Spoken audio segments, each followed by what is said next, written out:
ساکن دهه مشکوران از دهات سریچشمه سفینه محمدالله در دور ناحیوی آزمون جمهوری فروغ صبحی دانایی کتاب است در ناحیه به نام شمس‌الدین شاهین از روی نامیناسیون ادبیات کلاسیک اشتراک ورزیده از منطقه دهات چگم و سریچشمه در بین 20 مؤسسه تعلیمی سزاوار جای اول گردید. سفینه 3 سال است که در این آزمون شرکت می‌ورزد. خوشبختانه امسال بعد از آگهی به کتابخانه ملی به دور ولایتی آزمون راه خط گرفته است و اکنون برای اشتراک در دور ولایتی آزمون او آمادگی می‌بیند. از روی نامیناسی ادبیات کلاسیک فارسی تاجیک من اشتراک کردم. چیزی که در همون نامیناسی آزمون بود من همه اون چیزها رو از بر نمودم.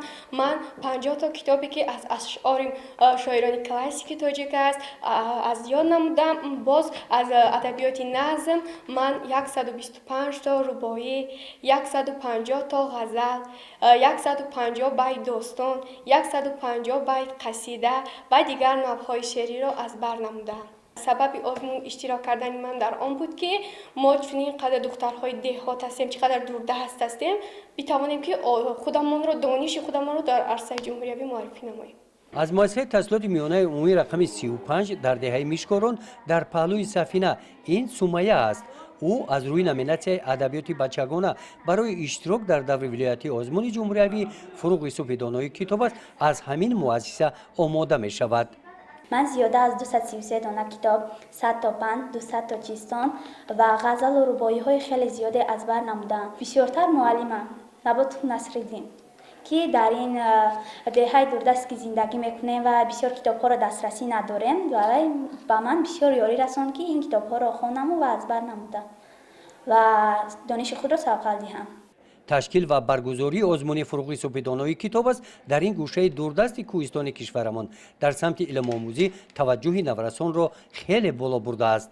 من سرول مینداری به پایان خودم را به اساسگزار صلح و وحدت پیشوای ملت محترم امام علی رحمان میرسانم که چنین آزمون‌های صحت جمهوریوی را اعلان می‌نماید. ما دختران کوهستان در این آزمون اشتراک نموده دانش و مهارت خودمان را در سطح جمهوری معرفی می‌نماییم.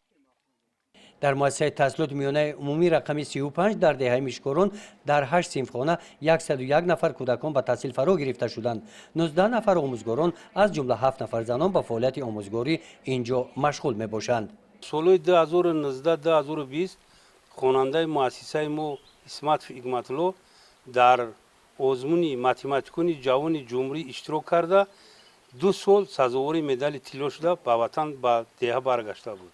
دیگر خوانندگان مؤسسه از رفتار و از اشتراکی این خوانندگان با معرفت عبرت گرفته سعی و کوشش خود را کرده ایستادند که در آزمون‌های سطح جمهوری اشتراک کرده سزاوار جای نمایان گردد هر چند خرد هم باشد به وطن جان و جان خود خدمت کنند. با سفینه و سمیه نه تنها در این دهه بلکه در ناحیه با امید می‌نگرند که آنها در اشتراک در آزمون با همین راه نام دهه و مکتبشان را بلند برداشته به دهه با مدال برمیگردند.